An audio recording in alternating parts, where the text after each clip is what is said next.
저는 신랑에게 화가 나면 그 순간 죽거나 돌아버리지 않으면 해결이 나지 않을 만큼 화가 올라옵니다. 신랑이 귀하게 자라서 바두르기만 했기 때문에 아이들 어릴 때 힘든 일이 있을 때 나 혼자 견디도록 해결하도록 했다는 것에 억울함과 원망감에 죽을 것 같습니다. 그리고 이 분노심만 있는 것이 아니라 신랑에게 사랑받고 싶고 잘 살고 싶은 마음도 있는데 사랑해달라고 하려면 비참함에 또 힘이 듭니다. 깨장을 다녀오고 절을 하면서 제 업식이란 생각이 많이 듭니다. 어린 시절 엄마를 잃고 양모에게 자라다 보니 혼자서 힘들게 살아온 제 자신이 보입니다.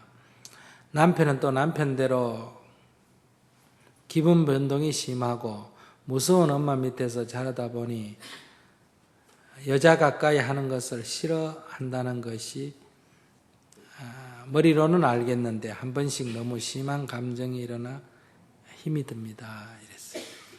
질문한 내용을 보면 심각하게 적어놨는데 스님이 볼 때 그렇게 심각하지 않아요. 왜 심각하지 않다 하냐면 심각한 줄을 자기가 어느 정도 알고 있다 얘기야. 알고 있다. 자기 문제인 줄도 어느 정도 알고 있고 남편에 대한 이해도 있고 지금 굉장히 심각한데 심각한 줄을 어느 정도 알고 있기 때문에 오히려 그렇게 심각하지 않다 이렇게 첫째 말씀을 드리고요. 이 성질에 어떻게 어떤 남자가 사랑해 주겠어요? 지금 읽어보니까 내라도 싫겠어요. 이렇게 성질이나 빡빡 부리고 획 돌아버릴 정도로 화를 내고 이러면 그러니까 이 남편 문제가 아니고 내 문제다 이걸 좀 보셔야 돼요. 그러니까 내가 어릴 때 어머님 일찍 돌아가시고 양모 밑에서 성장하고 그러면서 뭔가 사실은 양모 밑에서 자라나 생모 밑에서 자라나 사실은 차이가 없습니다. 괜히 친엄마라도 얼마나 야단치고 때리고 그래요. 그죠? 그래도 그건 아무 문제가 없는데 양모는 그보다 좀 덜 해줘도 조금만 문제가 생기면 뭐 때문에 그렇다? 양모기 때문에 그렇다. 내가 친자식이 아니기 때문에 그렇다. 실제 객관이 더 심해서 그런 건 아니에요. 마음에서 이래서 생긴 문제예요. 그래서 과원에서 아이들이 자라면 과원에서 그 아이들에게 물론 나쁘게 한 사람도 있지만 어떤 집 부모보다도 더 잘 보살펴주는 경우도 있어요. 그래도 사람들은 조금만 그 친부모도 살면서 야단 많이 쳐요? 안 쳐요? 치잖아. 그래도 치면 고아라서 그렇다. 내 부모 아니라서 그렇다. 자꾸 이런 식으로 생각을 하기 때문에 상처가 돼서 그래요. 양모라서는 전혀 문제가 없습니다. 그러니까 그 어머니가 다시 말하면 새엄마가 잘못한 것도 물론 있을 수 있겠지만은 그러나 대부분은 자신의 문제다. 그 새엄마도 또 시집 와서 어때요? 사는데 자기도 힘들겠어요? 안 힘들겠어요? 힘들겠죠. 여러분들이 자라가 한번 재혼을 한번 해보세요. 그 힘든 일이에요. 힘든 일이니까 짜증도 내고 신경질도 부리고 그렇게 되는 거고 그것이 아이들에게 갈 수도 있는 거고 그래서 지금 여기서는 새엄마에 대한 이해가 필요해요. 나도 이제 나이 들고 살아봐니까 새엄마도 참 아버지한테 오셔가지고 그 전처 아이들 키우고 산다는 게 보통 일이 아니에요. 조금만 잘못하면 상처 입죠.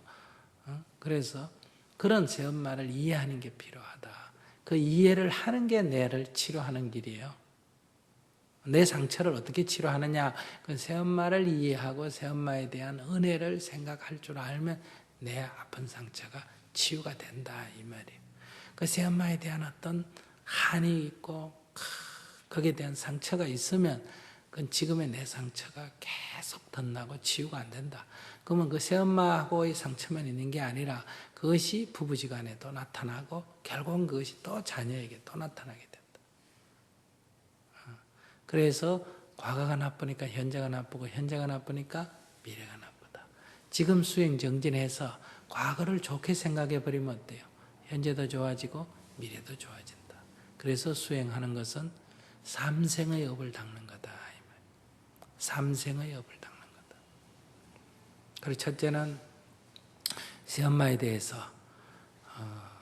이해하고, 그 다음에 그 은혜에 감사하고, 내가 그동안에 오해한 거에 대해서 반성하고 뉘우치고 참회하고, 이런 과정이 첫째 필요하다. 그래서 내 치료를 좀 해라. 두 번째, 남편이 대한 이해. 남편이 자기밖에 모르고 뭐 어쩌고 자꾸 이러는데, 내가 자라는 환경이 나를 이렇게 만들듯이, 그 남편도 어릴 때 만약에 편안한 집에서 자랐다면 그런 식으로 사고방식이나 행동이 길들여 있는 거예요. 그에 따라서 그도 행동할 뿐이지, 그걸 무슨 남편이 나쁜 인간이라 그런 게 아니다 이 말이에요.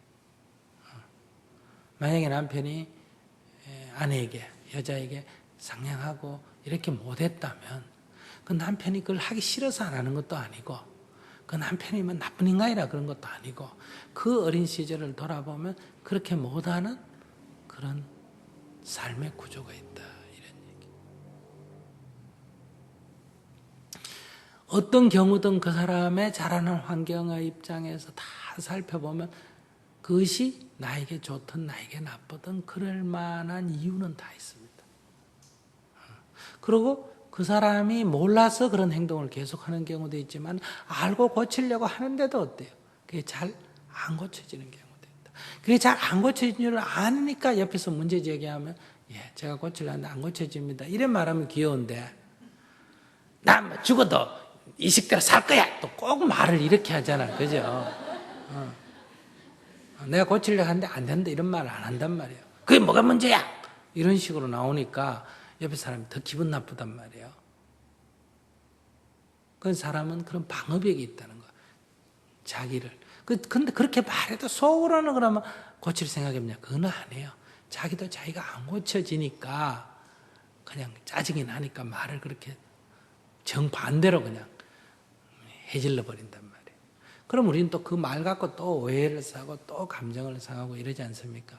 그 우리가 이 세상의 모든 사람을 다 그렇게 이해하고 받아들이기는 어렵지만은, 그 중에 하나쯤은 누구? 남편 하나쯤은 어때요? 이해하고 받아들이는 연습을 할 만하지 않느냐. 길 가는 사람까지 다는 못 해주더라도. 그래서 그걸 꼭 내 남편이니까 해줘야 된다, 이렇게 의무감을 갖지 말라는 거예요. 그냥 내 공부 삼아. 사람은 누구나 다 자기 업식대로 살아가는데, 서로 업식이 다르다. 이게 함께 살려면 조화를 이루어야 된다. 조화를 이루려면 상대를 인정하고 이해하는 게 필요하다. 그러면 내 남편 이거 하나 정도 가지고 연습을 한번 해보자. 조화를 이루는 게 가능한지, 서로 다른 것이 인정되고 화목해지는 게 가능한지, 이렇게 수행 차원에서 바라보세요. 그 안 되면, 이게 내가 아직 업식에 사로잡히구나, 이렇게 공부 삼아 자꾸 접근하라는 거예요. 이렇게 가볍게 수행 삼아 공부 삼아 접근을 하면 안 되더라도 안 되네, 다시 해봐야지, 이렇게 되는데, 이걸 자꾸 상대를 뜯어고쳐가 내 마음에 들도록 자꾸 하려고 하니까 그게 뜻대로 안 되니까 자꾸 짜증나고 화나고 미워지고 이렇게 된다는 거예요. 그래서 이 질문하신 분은 두 가지, 하나는 양모에 대한 이해, 은혜, 그리고 남편에 대한 이해, 이런 차원에서 공부 삼아서 해보시라. 그렇게 하려면 자기 정진을 꾸준히 해나가야 됩니다. 그렇지 않으면 이 소위 마장, 이게 바뀌려고 할 때 끝에 이렇게 발악을 한단 말이에요. 안 떨어지려고. 업식이라는 게. 그때 이렇게 눈을 확 뒤집어 놓는단 말이에요. 그럴 때 이제 그게 안 속아 넘어가야 되거든요. 그러려면 정진하는 힘이 있어요.